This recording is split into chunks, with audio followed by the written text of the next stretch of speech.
Tom Atkins. I'm the founder of Quarry House, a coaching and consulting firm. And I'm your teacher today. I teach a lot of things, actually, but this one is particularly near and dear to my heart. You see, beyond my day job at Quarry House, I'm a poet and an artist and a writer. I have books published and people buy my art. I have a studio not far from here where I paint 2 or 3 days a week. But it wasn't always this artistic. I mean, I was as a young person. I wrote poems and stories and plays, and I sang and I did drama. I was like a creative dynamo. Somewhere along the way, I lost that. And at 50, I found myself very successful in life and work, but completely bereft of the creativity that once defined who I was. I didn't write. I didn't draw. I didn't anything. And it really weighed heavily on me because with losing that creativity, I lost some other things. I lost the joy that creativity had brought me. I lost being happy with myself. I lost some of my best childlike qualities. I'd lost very vital pieces of who I was. In my particular case, I came kind of undone. It wasn't just because of the creativity, but my work lost its spark. I found myself in the midst of a divorce, and my life, once so full of promise, it sort of became a mess. I went into therapy, and my therapist told me something that was kind of obvious, that I had lost a vital part of my identity when I had let my creativity fall away. Maybe you have too. Maybe that's why you're taking this course. My therapist also told me that I would have to regain my creativity if I was ever going to become whole again and completely happy again. So I began to try and figure out how to reclaim my own creativity. I read books and I talked to people and I read more books and I went to classes and eventually I got to the place where I am right now, which is a really happy place to be. In the process of reclaiming my own creativity, I began to see patterns. Most all of the books said the same things. They used some different language. Most all of the people I talked to said the same things. They used a different language. Most of the classes, you see the pattern. And that's what this little course is all about. I take the same concepts that all these books and people shared with me as I was trying to find my way, and I've condensed them into this short little 20-minute class that will give you the basic concepts of what you need to do if you want to regain your own creativity. They're not mine, they're not original, but they're proven. They work. So let's take a look, will we? Okay, let's start with the question of how in the world did this happen? How in the world did we get to a place where our creative life that was once such a big part of our life disappeared? We have to stop and ask ourselves this question. How do we get to this place where we have to reclaim something that was once so essentially ours? We need to know how it happened in order to understand what we need to do to reclaim it. So here's how it happened. Basically 3 things happened. First of all, we live in a culture that does not value everyday creativity. We grew up too much, and we've been telling ourselves lies. And I want to take a look at these 3 things and try to understand it a little bit. First of all, let's look at culture. When we ask kids what do they want to be when they're in elementary school, almost 80% of them in their list will include artist. By high school, that's less than 5%. In college, it's down to nothing, not even 1. And what happened to all that? Well, our culture doesn't really value creative expression, certainly not as something that is practical. It's one of the first things that gets cut when budgets get tight. We're told it's not practical. You can't make a living with it. It's frivolous. And artists are weird. So on every front, as we grow up, it's discouraged. being creative is treated as this either or kind of thing. You can be creative, or you can make a living, be responsible, and respected. Not both. And all the while, culture ignores the scientifically proven value of being creative. Artists and creatives, it appears, are better problem solvers. Artists and creatives, it appears, are far more self-aware. They have a higher level of emotional empathy, EQ, which has become such a big buzzword in the success world, in the business world, is higher when you're artists. Artists and creatives tend to be happier, contrary to the stereotype of the miserable writer in a garret somewhere. And why not? We're doing something joyful. We're doing what we're made to be. We're getting our emotions out of the way in a very positive way. Artists and creatives are less stressed. Scientific fact. Artists and creatives are less stressed. Did you know that the antacid use has increased between 10 and 14% a year since the 1970s? And what's causing that? Stress. And being creative, in whatever form that we choose to be creative, lowers our stress. And it does it not just a little bit, but a lot. See, our society doesn't tell us that. It tells us it is not valuable or useful or practical. But in my mind, being a better problem solver, more self-aware and empathetic, a higher EQ, happier, less stressed, that's got some value. The second reason it happened, we grew up. We got jobs. We had kids. We got married. We joined the church or the temple or the local government or the, pick your group. We bought a house, and man, those things are all important. And so we sort of push our creativity down the list of importance. Just like culture, it becomes not a priority because of what our culture tells us. And pushing it aside is responsible. And we want to be responsible. We want to be thought of as people who think of others, our family, our household, our jobs. Oh, it's so noble to grow up. But it's also so erosive. Mark Twain, in his book Life on the Mississippi, writes about the erosion on the river banks of the Mississippi and how the river would undercut and undercut and undercut the bank until the bank collapsed. Each trip more, he would see it undercut and undercut until it finally fell in this spectacular crash that sometimes even changed the whole course of the river. And all the stuff on the shore washed away. But we're noble, we're good, we're doing the responsible thing. But all the while, the erosion is happening. Which takes us to the third thing here, the lies we tell ourselves. We buy into what culture tells us. We buy into that whole creativity is not important thing.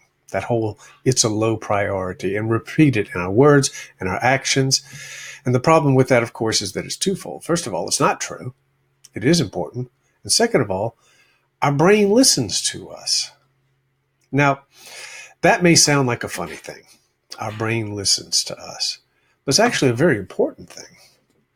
I don't want to insult your brain. It's true. Our brain is stupid. That's right. It believes what the world around us says, but it really believes what we say, what we tell it over and over again. Our self-talk makes a huge difference in who we are, what we think, and how we feel. The words we use matter, the choices we use matter, because our brain, just like a little child who's watching, our brain is always listening, and it believes us. That's a really important concept, because while there's all kinds of things we can do to stimulate and reclaim our creativity, one of the reasons we lost it is because we've been telling lies to ourselves. Okay, I want to talk about the most important thing. I want you to notice great big letters. That's because there's one thing that rules over all the other things if we want to reclaim our creativity. One thing. This is it. You ready? We have to believe. We have to believe it's important. We have to believe that we are important and our creativity is important, and that reclaiming it is not just valuable to us, but to each and every person that we touch. What does it mean to your family or your job or the people around you if you are that better problem solver, if you are happier, if you are more energized and you're less stressed? It's huge. But none of those facts matter if you don't believe it. Otherwise, you won't do the things that are going to allow you to reclaim that creative life. If you don't believe in creativity's value, in your value, then all the information on what to do, whether it's here or books or classes or anything, get pushed aside. So start here. Do you believe that reclaiming your creativity is important? I hope so, because if you do, you can reclaim the good stuff. So I've seen it work. I've seen it work in my life. I have seen it work. I've taught this course live many, many, many times. Probably a couple thousand people have seen it. And I've heard back from those people. These things work, but they only work if we really believe. If we really believe that reclaiming our creativity is an important thing to do. So here's what you need. 6 things. That's it. 6 things. Safety. Place. Tick-tock, tick-tock. That's actually a fancy way of saying time. Loud and proud. Synchronicity and self-kindness. So let's start with the first one. Safety. Now, what happened to our creativity? The thing that brought us joy and so many benefits, it became unsafe for us to be creative. There's, of course, the whole impractical thing. There's the whole thing that you're wasting your time thing. There's the fact that when we begin with art, and I don't care how talented you are, when we begin with art, we're really not very good. And so there's this 6-year-old kid inside of us that wants to be approved of, that wants to please, that wants to fit in, and wants to get accolades. And you know, the world around us just doesn't do that. The culture doesn't do that. And now for us, starting off again, we're all rusty and maybe we're not very good again. You know, we don't want to face that any better than our inner 6-year-old faces, criticism. So what we need to do to reclaim our creativity is this. We need to find a place and a person where it's safe to talk about our creativity and to show it, and who will encourage us. That could be a person or a group. There's lots of online groups that do it, or a mentor. Maybe you know another artist who's a good friend. Maybe you know somebody online who's a good friend. Or maybe you're really serious about this and you want to hire a coach to it. That's part of the things that I do. And there's plenty of others out there. You want somebody who gets it, who will encourage you, and yet still push you to grow. So you want to think right now, either now or after this class is done. You might want to write it on a piece of paper. Who could your safe person be? Who would your safe group be? Make a list, maybe 2 or 3 people in your life that you would feel safe talking to this about, who won't make fun of you or say, "What were you thinking?" And after the class is done, I want you to reach out to that person, establish a relationship, or add this facet to a relationship that you already have. You need a safe place and a safe person if you're going to reclaim your creativity. You know what else you need? You need a place. Having a place to work or draw or paint or do a craft or write, play your guitar, help us create. That regular place trains our brain to say, oh, this is where I do X. Doesn't have to be a studio or an office, although if you've got the spare space, that would be terrific. It can be a little corner of the room. It can be that messy desk that you don't really use, or a spot on the back porch. Maybe if you're something like a writer, you might even try using the library. I write in diners every morning. That's my place. For a time, my wife and I lived in 2 cities, and I would go and spend 2 or 3 days in Massachusetts. And I brought along a little box full of art supplies and left it there. I didn't really have a place. It was a small apartment. But when I pulled that out and spread it on the kitchen table, it became my place. You see, having that place tells our brain this is important. And it's not just words, it's words and it's actions. And remember what I said about what our brain does? Our brain's stupid. It believes what we tell it. And if we tell it we have this place and this is where we do pick your creative endeavor, it tells your brain that this is truth.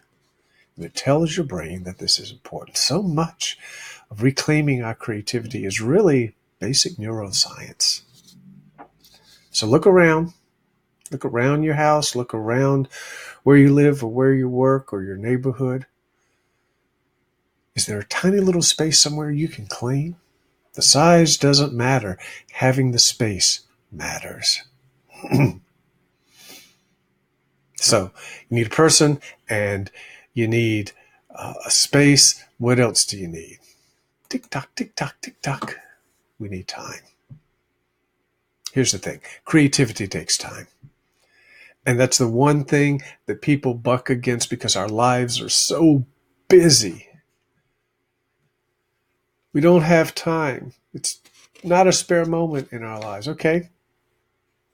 If that's true, if that's absolutely true, just accept that you're not going to regain your creativity. It sounds a little harsh, but it's true. See, the problem is being creative takes time. Here's what I find, though. Most people, when they really look at their lives, they can find some chunks of time to create. It may mean giving up TV a night or 2 a week, or creating during the lunch hour. There was an award-winning poet in Georgia named Paul Zimmerman. Only time he wrote poems was during his lunch hour. That's where he found the time. Or maybe it means letting go of the membership in some group that's really more pain than productive, and it really causes you more heartburn than mental health. Now, how much time do you need? That's a good question. How much time do you need? Because when we're creative, sometimes time tends to get away from us, right? We get caught up in the flow. We get lost. We wallow in it. It's so wonderful. But there's some things we can learn about time and creativity from all people. John Cleese from Monty Python. John Cleese gave a talk many years ago about creativity. He gave it in Australia. You can find it on the internet if you want to. It'll make you laugh, but it'll also teach you something. He shares 2 things about time that I and my coaching clients have found to be true all the time. First of all, we tend to give up too easily when we start. We start, it's hard, there's some resistance, we're rusty, things are going on in our heads that distract us, and after about 5 or 10 minutes, we give up. The muse isn't with me today. It's not working. I got to go do the dishes. We come up with lots of excuses for that resistance. John Cleese says we need to give it 20 minutes. Whether we're feeling it or not, we need to settle in and pound on it and try it for about 20 minutes. And why is that? Neuroscience again. It seems that our brain resists doing new things. And so it's hard for us at first. But after about 15 or 20 minutes, the brain just gives up. And it says, oh, they're not going to give up. I may as well help them. And it sort of shifts gears. And our creativity, the muse, whatever you want to call it, kicks in. And off we go. 20 minutes. I call it the 20-minute rule. I teach it to all of my creativity clients. It's the most valuable thing you're going to learn here today. Give it 20 minutes. But there's a second part to John Cleese's conversation that's also important. You see, how long do we go on doing it? Here's the thing. Our brains kind of wear out after we've done the same thing for a couple of hours. It's not that we can't create any longer, but we don't have that same energy or joy or creative oomph after 2 hours. At least most of us don't. Neuroscience again. So how long? 2 hours is perfect. Once a week, couple times a week, more, whatever you can carve out, but it will make a profound difference in reclaiming your creativity. So we have safety, and we have time, and we have a place. What's the next thing? You have to talk about it. Loud and proud, I call it. Talk about your creative work, whatever it is that you love doing. Talk about it. Talk about it to your friends. Talk about it to your significant other. Talk about it to the cat. Here's why. Remember the brain? Our stupid brain? The one that believes what we tell it, the one that's listening to us all the time, the one that, who is it that influences that stupid brain all the time? Us. And the more we talk about our creativity and the things that we love, the more our brain starts to believe it and acts on it. I did an experiment on myself one time. I had been a pen and ink artist for 30 years, and then I began painting less than 10 years ago. I was really bad, really, really bad. But I had a very encouraging teacher, and so I started telling people when they asked me, what did I do? I said I was an artist. I didn't believe I was an artist. I was somebody trying to figure art out. But I found that the more I told people that, the more I began to sort of say, yeah, I am an artist.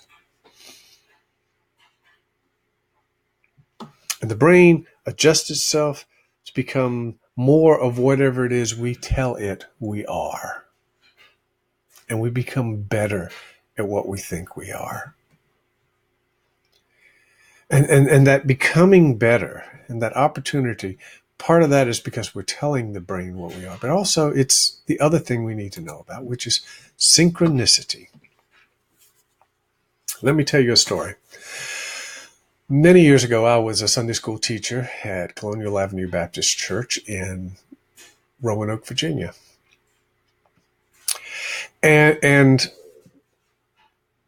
I told people, or I asked people one Sunday, how many green cars did you see on the way to church? Well, nobody has seen any green cars that they could think about. So I told them the next week to look for green cars on the way to church. And so that next week came up. I asked them how many green cars. You would have been amazed how many green cars they had seen. This is one of the things that happens when we talk about being a creative. We talk about our creativity. We find ourselves stumbling into other people who share that same craft or endeavor, and with that become more safe places and more people and more encouragers and more opportunities. There's no mystery to it. It's a numbers game. It's not mysticism. It's math. We talk, people listen. If we talk to more people, we'll run into more people who do this. And we begin to find ourselves in this more creative space. And that's what we want, isn't it? Let me give you one more thing. This is the sixth one. You wouldn't think of this as being a list of things you have to do to become more creative, but you need to be kind to yourself. You see, we tend to launch off and do things, and then we miss a day, or we miss a week, or we don't do very well for a while. We fall back into those cultural norms, or we do some less than stellar work. And So what? Don't beat yourself up. Ever seen a bloopers reel? I love bloopers reels on movie. You've just watched this wonderful movie, and then they show you the bloopers. All the things that they messed up along the way. Didn't stop the movie from being great. No, the movie was great. We all have bloopers. You see, talent is not the sign of the best creatives. Persistence is. Just pick up, start again, start again, start again. Welcome to being human. Don't beat yourself up, because who's listening? Yeah, your mind is listening. Be kind to yourself. So now you have the 6 things that you need to know. Actually, I guess it's 7, because I gave you the most important thing. Now I'm going to give you the second most important thing. So I lied. It was 8 things. Here it is. You need to act. Here's what research tells us. If we act on what we learn within 24 hours of learning it, we have a very high probability of success. And each day that passes without us acting on it, it lowers our chances of success dramatically. So take the notes that you made here and start thinking. Where and with whom can I find our safe place? Where can I carve out a place to create? Carve out some time. Start talking about yourself as a creative person. Look for opportunities. Be kinder to yourself. Think on it and write it out and begin to reach out and talk and create and do.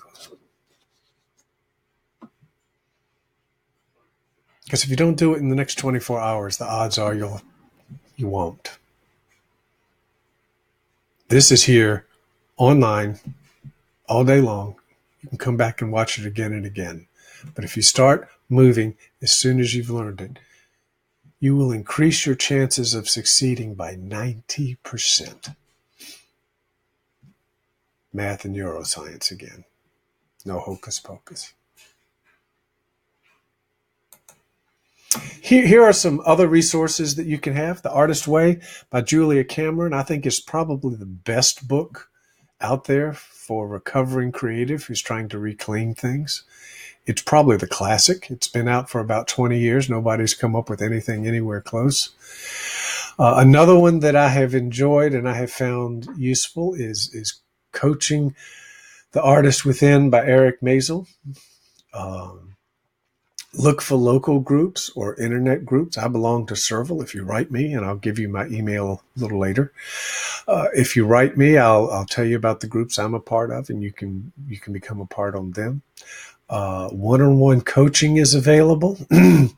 Often artists or writers or musicians will take people under their wing. It's part of what I do. These are all available to you. Just an offer, because I do this also as part of living. I will give you a 1-hour session plus build your own plan, or a 1-hour session plus 3 coaching things. Write me at this address down here, tom@quarryhouse.us. Also write me, even if you don't want to take me up on my offers, because I will give you the script to this PowerPoint. I will give you the PowerPoint notes that go with this, so you can take notes on it. And I will send you a plan based on this that you can use to build your own plan to become more creative. tom@quarryhouse.us. Shoot me a note. Give me an ask. I'll be glad to help you. So thanks for sitting in on what's my favorite class to teach. I hope it was helpful. Again, you can drop me a note to tell me what I did right or what I did wrong. But I hope this makes a difference for you. Be well, travel wisely, and go create.